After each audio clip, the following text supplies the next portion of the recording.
art's a subjective thing, and some people would think it's not, some people would think it is. I'll leave that up to them. It depends on how you do it. Sometimes it's not an art, sometimes it is artistic. It can go from A to Z, it depends on the eye of the maker, and some of the advanced techniques that he might employ, or simple techniques. Some of the church work we've done, which has gone all over the country, it's going to live a 100-year life and work better than I am. But there's some contemporary stuff. We recently did a dragon that hung on the side of a building that was kind of fun. It had 2,200 scales.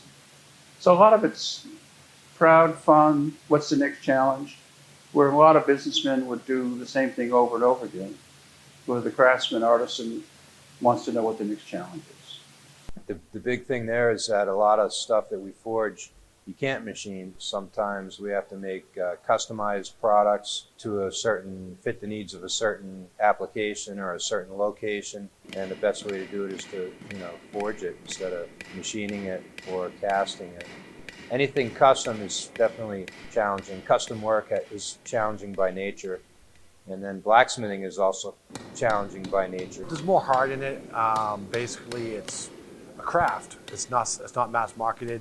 You can't have something. Well, some people want something that's handmade. It has more character to it. It's an old art that people get into. It will last a lot longer than mass-produced stuff. And it's art. It's not just mass-produced junk. Try it. Worst thing that happen is you love it. I mean, it's a fun hobby. As far as here goes, Vinny does classes. He has a 1-day class. He has a 2-hour class. Get your feet wet. Try it. You can't go wrong. I've always been interested in it since I was a kid. Typical movies, stuff like that.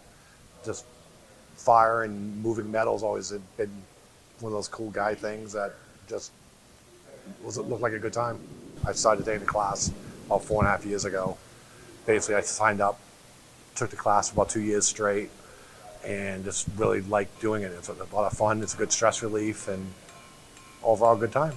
Take a class, study it, get in, take a couple classes, learn about it a little bit. It'll save you a lot of aggravation as to what types of equipment to buy, good advice from a good teacher.